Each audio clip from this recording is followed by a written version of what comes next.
Olá pessoal, tudo bem? Eu sou o Cid do Sebo Clepsidra e da editora Clepsidra.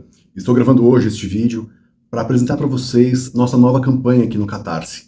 Já é aí, acho que a 30ª campanha que a gente faz aqui, né? A gente tem muito a agradecer a todos vocês que vêm nos apoiando, que vêm confiando no nosso trabalho, né? Graças a vocês que a gente consegue manter a editora viva, publicando material muitas vezes fora da curva, com muitas raridades, muitos inéditos. Então, nosso obrigado.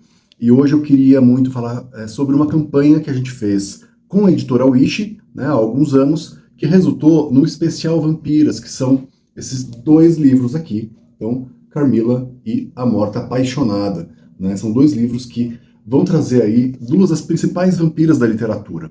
E além disso, a gente traz nos prefácios desses dois livros uma preocupação especial em contar a história e sobre a presença das vampiras na literatura, seja ali no começo, na poesia, seja na prosa de ficção, né? Então, a gente gostaria muito de completar esse trabalho.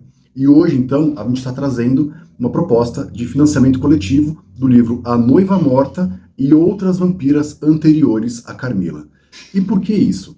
Não apenas porque esse período ainda é muito desconhecido, né? O período ali do começo desse boom vampírico que vem depois do Polidori, com essas vampiras da década de 1820, algumas da década de 1830, como a Clarimonde, do A Morta Apaixonada, e depois ali as décadas de 40 e 50, né, com algumas raridades que estão ressurgindo agora.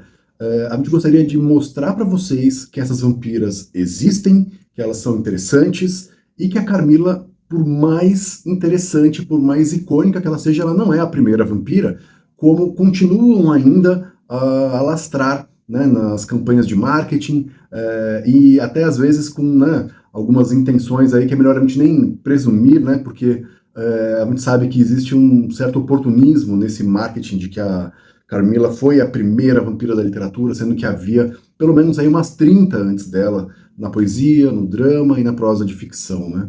Então, isso eu tô falando de vampiras mesmo, não de personagens que quase viraram vampiras ou que tinham traços levemente vampíricos, né? Eu tô falando, assim, personagens com agência, com nome, que fazem parte da ação, né? A gente conseguiu levantar esse número bastante significativo, né? E nessa campanha das vampiras, do especial que a gente fez com a Wish, nós tivemos um e-book, né, que veio para os assinantes com um conto alemão de 1820. Né? Eu estou falando do A Noiva Morta, de 1820, do Peter Hauchnick, que veio aí como uma amostra, né, dos materiais raros alemães na época. Não havia nenhuma outra tradução desse material no mundo, talvez não exista até hoje, mas eu posso estar errado, né, até onde eu sei, não conheço.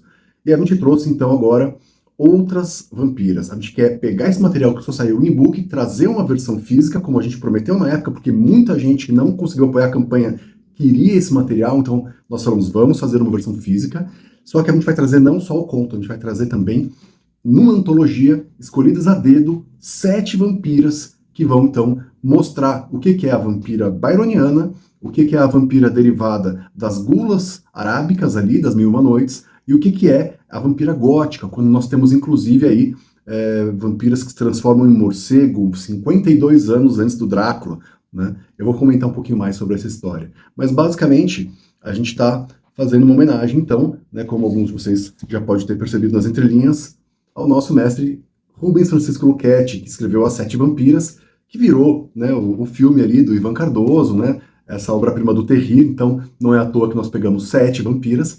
Mas também, se você pegar os contos, né, se junta essa 7 com a Morta Apaixonada, que a gente já publicou, e com a Bruxa, que a gente publicou no livro de Bruxas e Bruxaria, que já está em pré-venda, inclusive, você não tem muitos outros contos. Você tem algumas novelas, romances, dramas, poemas narrativos, né, mas conto mesmo, curto, assim, a gente meio que está trazendo tudo, né?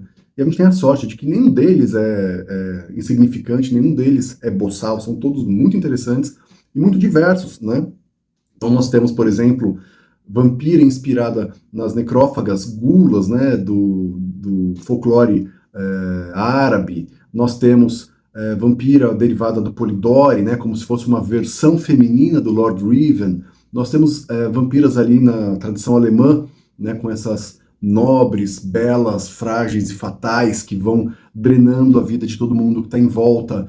Nós temos uma vampira grega que é inspirada nas obras do Lord Byron e do Polidori e que se transforma em um morcego para beber o sangue ali, né, de seu amante. Nós temos uma vampira que é uma moça trazida do túmulo pelo viúvo por meio de necromancia e ela volta cheia de sede de sangue e volta também, né, com poderes muito bizarros, assim, ela se transforma, né, eu não vou dar muitos spoilers, mas é bem interessante.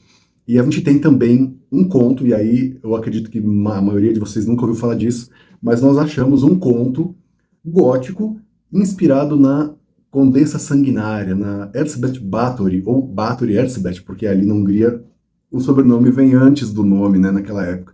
Então, nós temos um conto inédito no Brasil, que nunca foi traduzido, que vai aparecer aqui também no nosso material. E, né, a gente tem aí biografias dela, a gente tem material sobre ela, mas daquela época, né, nada ficcional. Hoje a gente tem Pizarnik, tem Penrose e tal, mas nada do século XIX agora nós vamos ter, né? Então, gostaria de convidar vocês para conferir a página da campanha, para ler o sumário, para descobrir quais são essas 7 vampiras que estão ali e também para conhecer um pouquinho melhor de cada conto, né? A gente se inspirou também nessas 2 obras aqui, né, que é o Before the Count, de 2007, e O Vampiro Antes de Drácula, de 2008, dos meus amigos Humberto e Marta, que são obras que trazem vampiros antes do Conde Drácula, né? Então que vão fazer justamente esse trabalho de mostrar o que veio antes dele. E aí eu pensei, poxa, por que não fazer algo, só que com as vampiras, né? Pegando não Drácula, mas Carmilla. Então, vocês têm uma equipe que a gente montou maravilhosa, que é a tradutora Sabrine Ferreira, que pegou os contos em francês, o Felipe Vale da Silva, que pegou os contos em inglês e alemão para traduzir, e a gente tem o Ricardo Ribeiro, que fez o design, eu que fiz a curadoria, que fiz, né, toda a escolha dos textos, a escolha da equipe e tal, né? Nós temos a Débora Brauner, que faz o prefácio, com base na bagagem que ela tem de ter acabado de vir do doutorado pesquisando vampiras literárias, e também a arte de capa ali da Caroline Murta, que fez as capas do especial Vampiras, do A Morte Apaixonada e do Carmilla, né? Nós temos uma série de metas estendidas, se vocês trouxerem bastante arrecadação, a gente vai incluir mais coisa no material, né, mais acabamentos, a gente pode depois colocar também uma segunda rodada de metas estendidas, se for necessário, aí, com mais contos, com, inclusive, mais ilustrações, né, e a gente tem um conto que a gente não colocou, né, antes que alguém venha perguntar por quê, que é um conto de 1828, bem entre aspas, mas que a gente acredita que é um conto, na verdade, de 1990 e poucos, né, um texto forjado. Então a gente vai falar disso nos paratextos, mas nós não incluímos porque não existe nenhuma prova de que ele seja realmente anterior a Carmilla, né? Mas então, gostaria de convidar vocês de novo para conferir aí, né, a campanha. Se vocês acharem aqui alguma das recompensas interessante, não deixem de apoiar. Se vocês conhecerem alguém que possa se interessar pelo material, compartilhem também, a gente agradece demais, tá bom, gente? Um grande abraço, qualquer coisa escrevam aqui pra gente e até a próxima.